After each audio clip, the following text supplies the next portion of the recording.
السلام علیکم ورحمۃ اللہ وبرکاتہ۔ آج کا سبق ہم سورۃ البقرہ کی آیت نمبر 266 سے شروع کرتے ہیں۔ اعوذ باللہ من الشیطان الرجیم، بسم اللہ الرحمن الرحیم۔ ایود، کیا پسند کرتا ہے، احدکم، تم میں سے کوئی، ان تکون، کہ ہو، لہو، اس کا، جنت، ایک باغ، من نخیل، کھجوروں سے، وعناب، اور انگوروں سے، تجری، بہتی ہوں، من تحتها الانہار، اس کے نیچے سے نہریں، لہو، اس کے لیے، فیہا، اس میں، من کل الثمرات،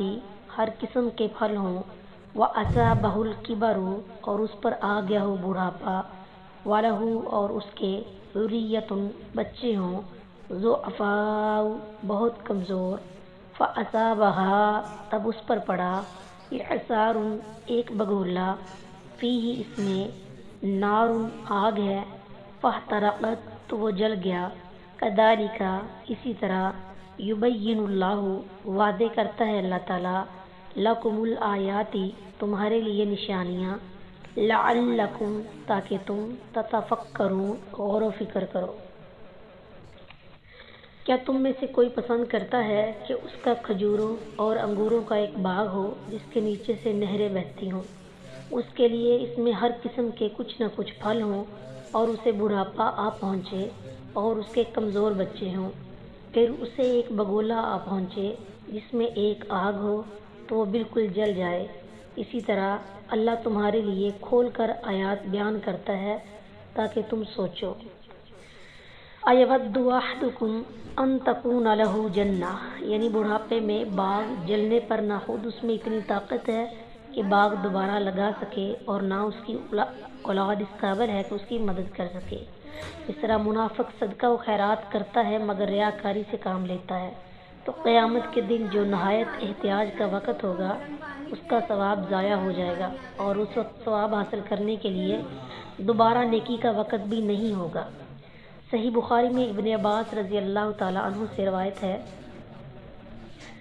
اس روایت کی ایک دوسری تفسیر ہے جس کی تائید عمر رضی اللہ تعالیٰ عنہ نے کی ہے۔ اس کا حاصل یہ ہے کہ یہ مثال اس شخص کی ہے جو عمر بھر نیک عمل کرتا رہتا ہے، لیکن آخر عمر میں اس کی سیرت بدل جاتی ہے اور نیک عمل کے بجائے برے عمل کرنے لگتا ہے۔ اس طرح وہ اپنی پہلی نیکیاں بھی برباد کر لیتا ہے، اور قیامت کے دن جو بہت تنگی کا وقت ہوگا وہ نیکی اس کے کچھ کام نہ آئے گی، اور اس نازک وقت میں اس کا عمل اس سے خیانت کرے گا۔